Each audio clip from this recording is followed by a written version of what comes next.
Imagine the deep freeze of the Ice Age, roughly 15,000 to 30,000 years ago. Glaciers dominate the landscape, crushing entire ecosystems beneath them. Plant food is completely gone. Your only option for survival as an early human is hunting large, desperate game. But here's the terrifying catch. As winter drags on endlessly, the prey animals burn through all their fat reserves just to stay warm. You are left with hundreds of pounds of pure, lean meat. Eating too much lean meat causes your blood to flood with dangerous levels of ammonia and insulin. It is called protein poisoning, and it will kill you from the inside out. Meanwhile, packs of starving, highly territorial wolves are circling your camp. They are faster than you, stronger than you, and relentlessly hungry. One wrong move, and your entire camp is slaughtered. Survival demands an impossible choice. You cannot eat the meat, but the wolves can. Wolves are obligate carnivores that thrive on lean protein for months on end without getting sick. So early humans threw the toxic meat into the dark. We fed the monsters at the gate. This desperate act of survival sparked the most profound biological shift in history: domestication. We did not bring animals into our homes just to pet them. Our ancestors formed these bonds to survive starvation, defend against enemies, and conquer the natural world. Here are the 6 wildest, most extreme reasons our ancestors kept pets, ranked by how fast they escalated into pure chaos.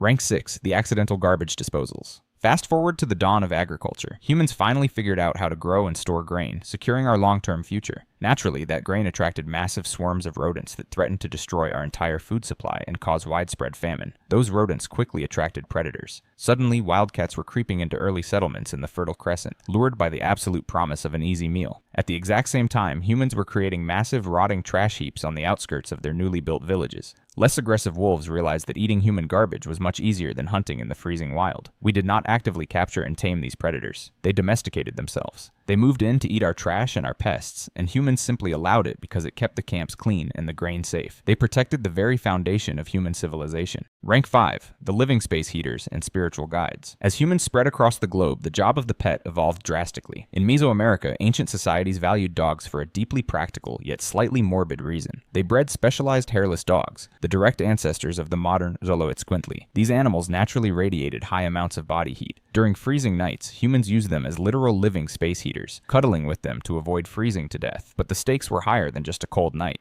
The Aztecs believed the underworld, Mictlan, was a terrifying, perilous maze. These same hairless dogs were tasked with guiding the fragile human souls safely through the darkness of the dead. If you did not keep one around in life, you were completely lost in death. Rank 4. The dangerous elite flex. Once basic survival was covered, humans got arrogant. Across the ancient world, keeping a normal pet was no longer enough. The elite wanted undeniable status symbols.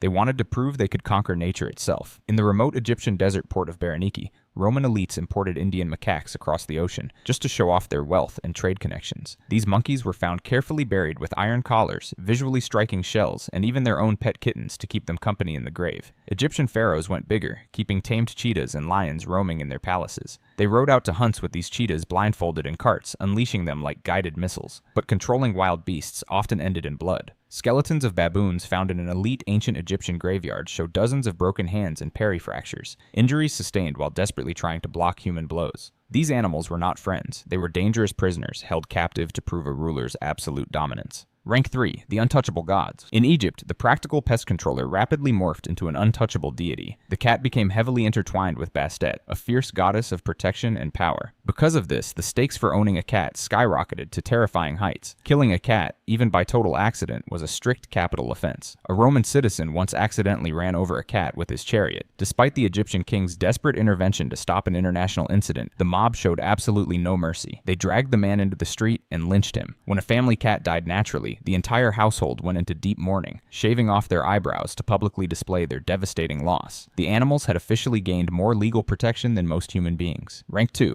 the living shields. This supreme adoration of pets eventually brought an entire empire to its knees. In 525 BCE, the Persian general Cambyses II prepared to invade Egypt at the city of Pelusium. He knew exactly how much the Egyptians worshipped their animals, so he ordered his soldiers to paint the goddess Bastet on their shields. Then he placed a front line of dogs, sheep, and cats directly ahead of his advancing army. The Egyptian forces froze. Terrified of hurting the sacred animals and angering the gods, they completely refused to fight. They surrendered their entire city and country. You try negotiating peace when your enemy is holding a hostage kitten. The Persians won the battle without a real fight, and Cambyses reportedly mocked the Egyptians by hurling live cats directly into their faces. Rank 1. Dying for the hippo pool. The ultimate deadliest consequence of ancient pet ownership belongs to Pharaoh Sekenenre Tao II. He loved his pets. Specifically, he kept a massive pool full of pet hippopotamuses. Hippos are inherently chaotic and incredibly lethal, but to the pharaoh, taming them proved his supreme power. Egypt was politically divided at the time, and a rival king, Apopi, ruled a different territory 750 kilometers away. Apopi sent an insulting message demanding Sekenenre get rid of his hippos, claiming their splashing noise was keeping him awake at night.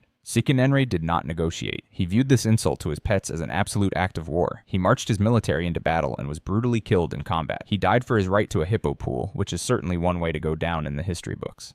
The messy reality. The modern problem with this ancient bond is what our obsession has ultimately cost the animals themselves. Domestication was not a harmless, magical friendship. It was a severe biological rewiring. As we bred wolves and wildcats for docility and tameness, we inadvertently triggered a condition known as domestication syndrome. We literally shrank their brains. Research shows the modern dog has a brain up to 46% smaller than its wild wolf ancestors. We stripped away their raw cognitive survival skills because they no longer needed them in our heavily managed world. Then, we took it a devastating step further. We stopped breeding for survival and started breeding purely for aesthetics. We engineered flat-faced dogs that physically struggle to draw a single breath. We altered their neural crest cells so much that they developed floppy ears, smaller jaws, and infantile faces just to trigger our own biological caregiving instincts. Humans hijacked the mammalian oxytocin loop, the exact same hormonal machinery that bonds a mother to her human baby, and applied it to a completely different species. We turned apex predators into animals that need a knitted sweater to go outside. The send-off. The history of pets is not a gentle tale of humans rescuing animals from the cold. It is a complex, highly pragmatic, and often brutal survival contract that completely changed the trajectory of the planet. These creatures stood between early humans and starvation. They guarded our grain, fought in our wars, and eventually broke through the boundaries of our own biology to claim a permanent space in our minds and homes. Today, domestic animals utterly dominate the globe. They make up a massive portion of the Earth's terrestrial biomass, while wild populations continue to vanish.